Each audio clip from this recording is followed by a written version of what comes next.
Hello students, welcome to edu study 26। और आज हम अपनी वीडियो का एक नेक्स्ट पार्ट स्टार्ट करने जा रहे हैं। देखिए बच्चा, हम ऑलरेडी 7 क्वेश्चन कर चुके हैं। ये हमारा 8 क्वेश्चन है और ये क्वेश्चन बहुत ज़्यादा इंपॉर्टेंट है। नाजीवाद या फासीवाद में से एक क्वेश्चन तो बच्चा आपका ही आता है, गारंटीड है ये बात। और जैसे कि पिछली वीडियो के अंदर मैंने आप लोगों को नाजीवाद के बारे में बताया था, इस प्रकार मैं आपको इस वाली वीडियो के अंदर फासीवाद के बारे में बताऊँगी। तो बिना टाइम वेस्ट किए बढ़ते हैं अपनी वीडियो की तरफ।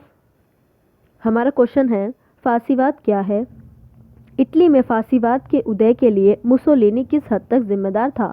सिंपल क्वेश्चन है बच्चा। देखिए आंसर देखते हैं इसका। प्रस्तावना। फासीवाद तानाशाही राजनीति का एक विशिष्ट प्रकार है जिसमें सत्ता का सर्वोच्च अधिकारी शासन के सभी क्षेत्रों में अपना एकाधिकार स्थापित कर लेता है तथा शासन को अपने मन के अनुसार संचालित करता है। इटली के अधिनायकवादी शासन को फासीवाद की संज्ञा दी जाती है। इटली में फासीवाद का जनक मुसोलिनी माना जाता है। उसके नेतृत्व में इटली एक सशक्त राष्ट्र के रूप में उभरा। इटली में फासीवाद के उदय के कारण इटली की जनता में असंतोष, आर्थिक दुर्दशा, समाजवाद का प्रचार, राजनीतिक दलों में एकता का अभाव, सरकार की अयुक्त एवं आक्रमणीयता रही। देखिए बच्चे, इसमें ये बताया गया, सबसे पहले तो आपको फासीवाद जो है और तानाशाही का क्या किया गया, थोड़ा सा एक्सप्लेन किया हुआ है कि तानाशाही होती क्या है। तानाशाही जो राजनीति होती है ना, उसके अंदर एक विशिष्ट व्यक्ति एक विशिष्ट राजनीति के ऊपर अपना एक पद संभाल लेता है। ये मान लीजिए आप, जैसे कि वो व्यक्ति क्या करता है ना कि वो हर तबके के लोगों पर अपना अधिकार जमाता है, यानी कि वो अपने भाषण से या फिर अपनी एक्टिविटीज से उन लोगों को प्रभावित करता है। और फिर लोग क्या करते हैं, जैसे कि हिटलर ने किया था, उसकी बातों में आकर लोग अपना कार्य करते हैं। तो ये भाषण जो होता है बहुत ज़्यादा इम्पैक्ट करता है लोगों को। ठीक है, जो राजनीति होती है उसके ऊपर तानाशाही का क्या प्रभाव पड़ता है। हमारे जितने भी जो नेता होते हैं, चाहे वो कोई भी कंट्री हो, ठीक है, चाहे वो इंडिया हो, अमेरिका हो, इटली हो, जर्मनी हो, कोई भी कंट्री, और कहीं पर भी एक तानाशाह उभरता है तो वो क्या करता है, अपने मनमानी तरीके से अपनी सोच को दूसरों के ऊपर थोपता है। तो बच्चा यही जर्मनी के साथ हुआ और यही अब इटली के साथ होगा। ठीक है, और इसी से क्या हुआ, जनता के अंदर इतनी सारी असंतोष की जो भावनाएं हैं वो जगी थी। आगे बढ़ते हैं, आपको अच्छे से समझ में आ जाएगा। हमारा फर्स्ट पॉइंट जो है वो है इटली की जनता में असंतोष। सब पॉइंट है, प्रथम विश्व युद्ध प्रारंभ होने के समय इटली की सरकार ने तटस्थ रहने का निश्चय किया था, परंतु कालांतर में उसने अपनी नीति में परिवर्तन करके, बेटा में मंत्री नहीं आएगा, मित्र आएगा, ठीक है, मित्र कर लीजिएगा इसको, मित्र राष्ट्रों के पक्ष में युद्ध में भाग लिया। युद्ध में सम्मिलित होने से पूर्व सन 1915 में इटली ने मित्र राष्ट्रों के साथ लंदन की संधि की थी। कौन सी संधि की थी? लंदन की संधि की थी मित्र राष्ट्रों के साथ, जिसमें मित्र राष्ट्रों ने युद्ध के पश्चात इटली को टिराले, ऑस्ट्रिया तथा अल्बानिया का विशाल भाग प्रदान करने का विश्वास दिलाया था। देखिए बच्चा, इटली ने पहले स्टार्टिंग में क्या किया, तटस्थ रहने की नीति अपनाई। बच्चा देखिए, जिन बच्चों को नहीं पता कि तटस्थ क्या होता है, डोंट वरी, मैं एक्सप्लेन कर रही हूँ। तटस्थ का मतलब होता है किसी भी गुट से अलग रहना। यानी कि इटली ने स्टार्टिंग में क्या किया, प्रथम विश्व युद्ध के जितने भी जो महान गुट थे या फिर जो विशाल गुट थे, उनके अंदर भाग ही नहीं लिया, लड़ाई से वो अलग रहा। तटस्थ का मतलब किनारे पे रहना, ठीक है। परंतु कालांतर में, यानी कि समय बीतने के साथ साथ उसने क्या किया, मित्र राष्ट्रों का सपोर्ट किया। अब वह मित्र राष्ट्रों की तरफ से क्या कर रहा था, युद्ध के अंदर भाग ले रहा था। और लंदन की जो संधि की थी उसके अंदर तो मित्र राष्ट्रों ने उसको विश्वास दिलाया गया था कि वो टिराले, ऑस्ट्रिया और अल्बानिया जैसे विशाल क्षेत्र उसको देंगे। ठीक है, सेकंड सब पॉइंट है हमारा, इसके अतिरिक्त इटली को ऑस्ट्रेलिया, जर्मन व टर्की के कुछ क्षेत्र प्राप्त होने के लिए भी दिलासा दिया गया था। इन्हीं आकांक्षाओं के आधार पर इटली ने प्रथम विश्व युद्ध में भाग लिया था। यानी कि एक तरीके से इटली को गुमराह किया गया था। आगे आगे अब देखेंगे किस प्रकार से इटली को धोखा मिला था, क्योंकि इटली को बहुत सारे जो कंट्रीज है, जैसे कि ऑस्ट्रिया, जर्मनी और बहुत सारे टर्की जैसे देशों का जो भाग है वो देने का क्या किया था, वायदा किया था। ठीक है, नेक्स्ट पॉइंट है हमारा, किंतु युद्ध के पश्चात पेरिस के शांति सम्मेलन में इटली के प्रतिनिधि ऑरलैंडो अपने मित्र राष्ट्र के समक्ष अपनी मांगे प्रस्तुत की, तो अमेरिका के राष्ट्रपति विल्सन ने लंदन की संधि को मानने तथा इटली की मांगों को स्वीकार करने से स्पष्ट इनकार कर दिया, क्योंकि ये अमान्य चीज थी। कोई भी देश किसी और देश का हिस्सा कैसे ले सकता है बिना युद्ध किए। उस समय से तो युद्ध चल ही रहे थे और क्या करते थे, लोग उपनिवेश बना रहे थे। परंतु इस प्रकार कोई भी देश, जो भी मित्र राष्ट्र थे, उनका कोई हक नहीं था कि वो किसी और कंट्रीज़ के जो भूभाग हैं, जो क्षेत्र है, वो किसी और देश को दे दे। इसलिए क्या किया, अमेरिका के राष्ट्रपति विल्सन ने लंदन के अंदर जो संधि हुई थी उसको मानने से इनकार कर दिया स्पष्ट रूप से। हमारा 4th पॉइंट है, इस घटना से इटली की जनता में तीव्र असंतोष फैला क्योंकि इटली को पेरिस सम्मेलन में कुछ भी प्राप्त नहीं हुआ। वह यह अनुभव करने लगे कि मित्र राष्ट्रों ने उनके देश के साथ विश्वासघात किया था। अतः वहाँ के युवा मध्यम वर्ग में संगठन व एकता की भावना जागृत हुई और उन्होंने इस राष्ट्रीय अपमान का विश्वासघात का प्रतिशोध लेने के उद्देश्य से एक नवीन संगठन स्थापित करने का निश्चय किया।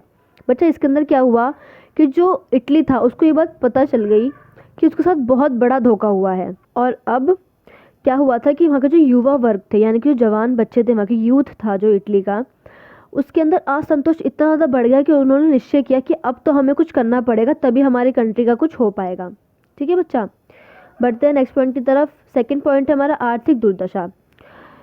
युद्ध की अवधि में इटली की सरकार ने सेना तथा युद्ध सामग्री पर अपनी वित्तीय क्षमता से बहुत अधिक धन व्यय किया था, जिसके कारण युद्धोत्तर काल में इटली की आर्थिक स्थिति खराब हो गई थी। क्या हुआ था ना बच्चा, युद्ध के टाइम पे इटली ने इतना ज़्यादा धन जो है वो किस पर खर्च किया, सेना पर और युद्ध की चीज़ों पर, इसकी जो हमारे जो वेपन्स होते हैं उन चीज़ों पर, सेनाओं को खिलाने के लिए खाने पर बहुत पैसा खर्च किया। इससे क्या हुआ, इटली का जो अर्थव्यवस्था थी वो डगमगा गई।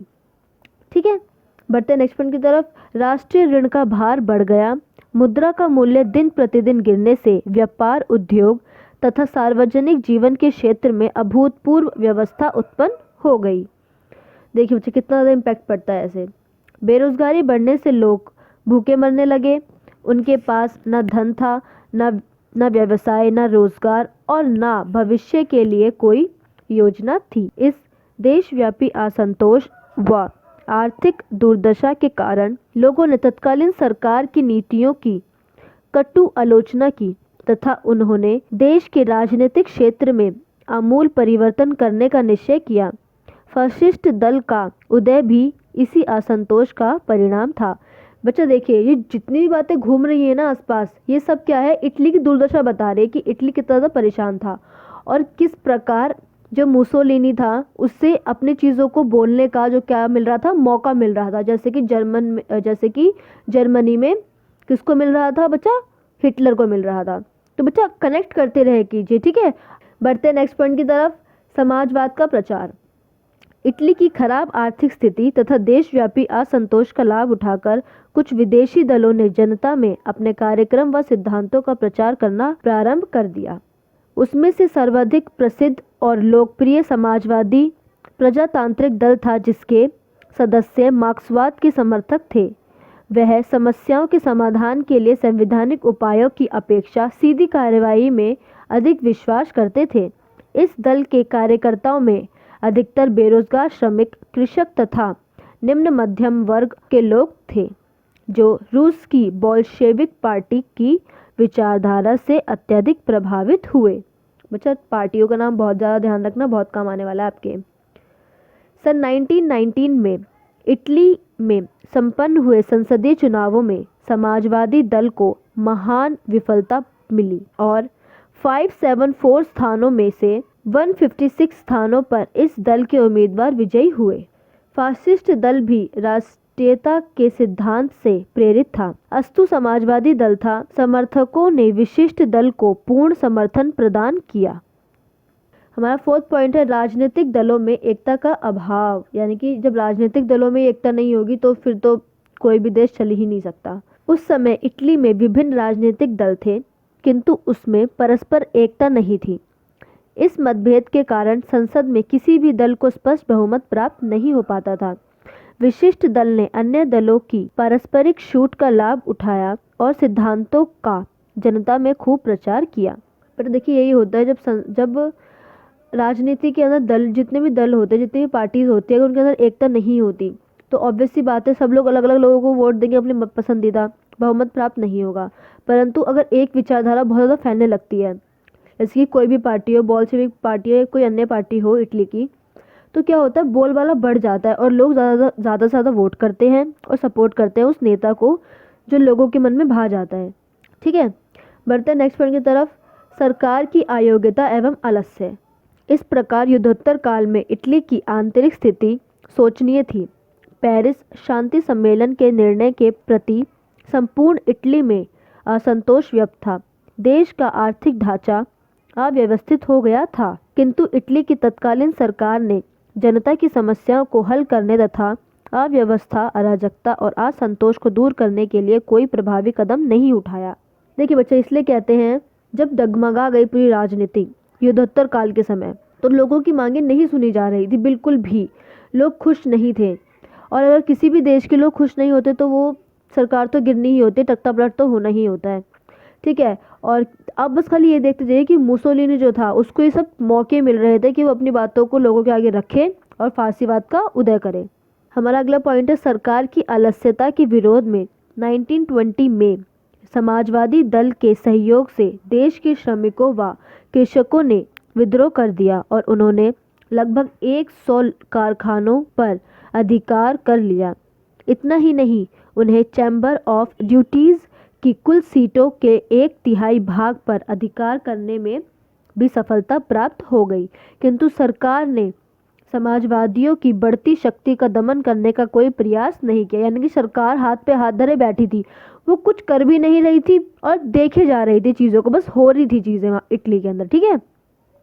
और बच्चा ये हर चीज़ ना बस इस वाले पॉइंट से देखिए आप कि किस प्रकार किसी एक व्यक्ति को मौका मिल रहा है अपनी बातों को कहने के लिए। मैं बार बार इस वाली बात को इसलिए दोहरा रही हूँ ताकि आप लोगों के दिमाग में ये चीज़ छप जाए कि मुसोलिनी को हर बात पर मौके मिल रहे थे कि वो अपनी बात रख सके। अब मैं हर पॉइंट के अंदर मुसोलिनी का नाम तो लिखूंगी नहीं, इसलिए मैं आप लोगों को बता रही हूँ ताकि आपके जहन के अंदर ये बात बस जाए, ठीक है। फासिस्टियों ने इटली की अयोग्य व आलसी सरकार की अनुसूचित जन विरोधी व उदासीन नीतियों का पूरा लाभ उठाया। जनता के मध्य मुसोलिनी की शक्ति व लोकप्रियता निरंतर बढ़ती गई और शीघ्र ही उसने इटली की सत्ता पर अधिकार कर लिया। देख रहे बच्चे किस प्रकार मुसोलिनी ने अपना हाथ मारा सत्ता के ऊपर। निष्कर्ष, इस प्रकार हम फांसीवाद के उदय तथा मुसोलिनी किस हद तक जिम्मेदार था इस बात को समझ सकते हैं। फांसीवाद तानाशाही राजनीति का एक विशेष प्रकार है जिसको हमने ऊपर अच्छे से समझा है। तो बच्चा ये जितने भी पॉइंट थे ये मुसोलिनी के ऊपर आधारित थे कि मुसोलिनी को हर बार हर एक कदम पर पॉइंट मिल रहा था अपनी बातों को रखने का तथा अपना एक तबका बनाने का।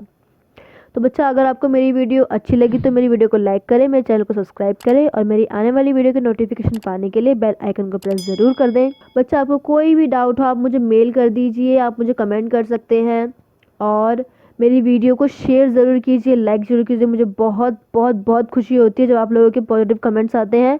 Thank you so much.